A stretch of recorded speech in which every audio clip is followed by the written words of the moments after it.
John came over to my place after work. We decided to do a little investigation, or experiment if you will, alone in my apartment, and a little research, if we could even find anything about this thing. We left the office around 5 p.m. and met up around 8. We just hung out for a couple hours, playing video games, making some food, talking about the zombie apocalypse, and what we'd do to survive. Just guy stuff. It was a nice break from the case.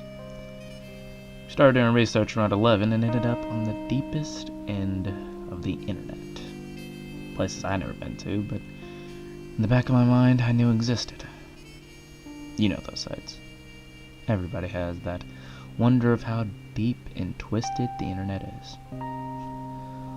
Well, most of those ideas you all think of are partially true.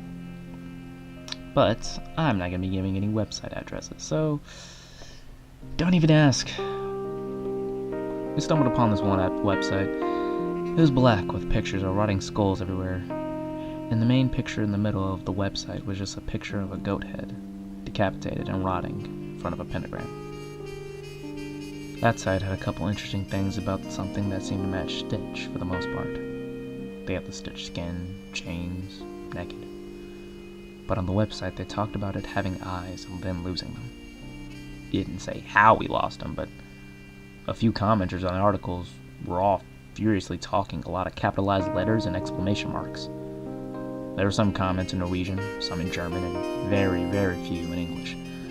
It seemed like it was all the English-speaking commenters who were asking how he lost his eyes. There was only one response, a really long comment, sometimes repeating sentences in a language we didn't quite know. There was a commenter on the article we posted on Reddit named Repetitive Routine. He mentioned using Google Translate to figure out which Sitch called himself, or claimed he was called, rather. He was a nice guy, and we got in contact with him right away and thanked him for showing interest in the case. He offered his assistance and we let him help. We plan on video chatting soon. Anyway, the comment was in a very old language, one you never hear anymore, but it does still exist. It was in Aramaic. Correct me if I'm wrong, but I believe that was the language that Jesus Christ himself spoke. Yeah, that old of a language. Not just old, but ancient. We got in contact with a world language expert that I knew from college who now works for the military. We asked him what the commenter was saying, but he couldn't make out many of the words. He said it's much older than we thought. He made it out to something about the thing enjoying self-mutilation. He'd poke his eyes with his fingers over and over. He would pull on his eyelids in all directions. Peel his skin with a knife, shave his head with a razor, leaving scars and gashes all over his bald head, like he was some kind of masochist. It also talked about the thing cutting the skin to his knees off and hitting the kneecaps with a hammer. That was all he could get out of it. Other commenters in German talked about him getting sexual pleasure from him harming himself and others, ultimately leading to the death of his poor victims. He enjoyed taking their body parts and making disfigured bodies out of them. He would claim to be married to them. Other people from Norway would claim he would give the body parts to Satan himself for his godly powers. We had enough with that site, though. We went on to try to figure out if there were any survivors, anyone that survived this monster's attacks. There weren't any, although some commenter speaking in Chinese would explain how he would chain the soul of his latest victim to himself and then walk them to the gates of hell personally. So once you were his victim, you were his victim forever. This still wasn't adding up. But what I want to know is how all these people came to learn about Sitch, and we weren't able to learn anything. Were we not trying hard enough? Were we not religious enough? I had no idea. The last commenter mentioned about how this thing, apparently it was a man once, died. After all of his monstrous acts, whatever the truth about his wrongdoings may be, the civilization he lived in murdered him. He mentioned how he was torn apart by horses. A rope tied to each of his limbs was attached to a horse, and they ran off in different directions, tearing him apart. After the horses pulled him apart, the people let dogs go at him. They tore him to even more pieces. They left the body there to rot, and they came back a week later and the body was gone. Gone. Not even a blood trail to follow. That night, as everybody was lying down to sleep, they heard crying, animals crying. They found their dogs with their stomachs ripped open. Some of the animals ripped in half. We are not positive, but we're assuming that that is how Sitch got his skin back after being eaten by the dogs. The commenter did not say. Well, John and I got curious about all these people and their information. We tried tracking them down through their internet providers and IP addresses, but nothing came up. Not a country, not a city, zip code, home address, nothing. It struck us as odd. So that is all we learned about Sitch. I honestly don't want to know any more, but for some strange reason, I feel like we're much closer to capturing him now. We got connected to the video chat with the commenter from Reddit and started telling him all that we learned, and he seemed really interested. Like, none of it bothered him. At least we had someone new to help us. It would help us get through it faster with his motivation. And I knew why, and the case is always good. Like they say, 2 heads is always better than 1. So 4 was probably better than the 3 we had.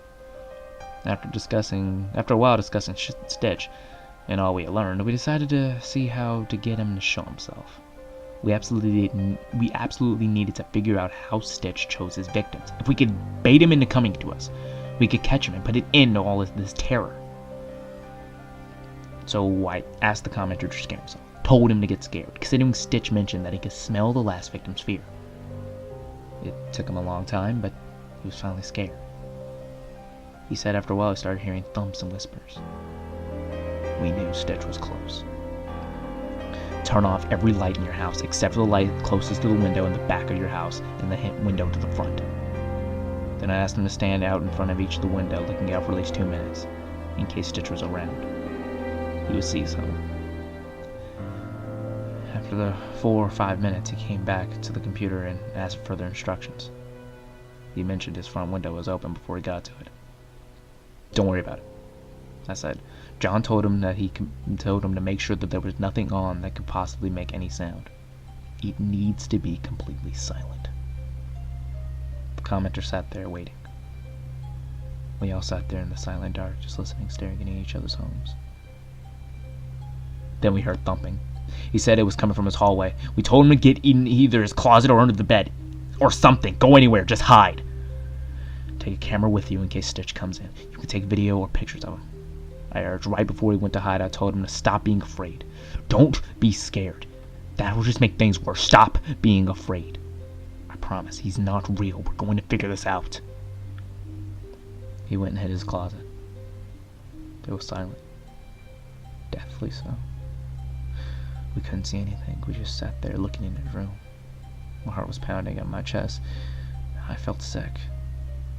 I was on the edge of my seat. John and I both were.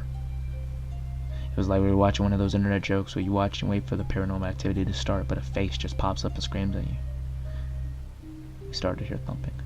It got louder and louder, and so did the voice. As usual, it was talking to itself. The bedroom door opened. Sitch walked in and just stood there in the middle of the room. Stood there for about 20 minutes, just stood there. And for no reason at all, he just started laughing, louder and louder. While he laughed manically, some sort of liquid spat out of his mouth. We assumed it was blood. As the laughing got louder and louder, it happened. The damn kid screamed. He started screaming about how he was scared, how he didn't want to do it. Kid, just shut the fuck up. Don't be scared. He can't hurt you. I screamed back at him. Sitch turned his head and looked directly in the webcam. My heart sunk in my chest. It hurt. The commenter screamed again. Sitch turned his head as fast as lightning and looked at the closet. John screaming, telling him to keep hiding as Sitch turned his head back to the webcam. The commenter screaming, saying that he was gonna run. Sitch turned his back to the closet. All this time, Sitch was smiling. John yelled for him to run. Sitch turned his head to the webcam, and just as he did, the commenter opened the closet and took 2 steps. But he didn't get any further. Sitch stretched his arm out. and grabbed the commenter by the neck without even looking out. He was still looking at us. I was breathing so fast I was getting a light at it. Is this some kind of game? Sitch asked, followed by laughter. You were trying to trick me? How did you think you would catch me? You are no match for me. Now because of you, I will take this boy's soul and strike him with my chains with all eternity. I will feed him to my dogs and bring him back to do it again. And I have you to thank. Sitch yelled. His voice made my skin crawl. I could hardly believe what we were seeing. He stepped toward the camera and tilted his head forward. Do you have any more unfortunate souls you would like to play this pathetic game? Hiding in closets or under beds does not make you safe from me. Even now I can smell your fear. I can taste it, he said while rubbing his disgustingly bloody fingers on his tongue. I want to feel your heart beating. Sitch did the unthinkable. He reached his hand towards us. It came straight through my monitor. I slammed the laptop closed, and all I could hear was this laugh echoing in my head. That's it. I don't know what to do anymore. I want to leave forever. Move out the country and live in the woods somewhere. To the parents of... To the parents of repetitive routine, I'm so sorry. I should have known what was going to happen. I don't know what to say.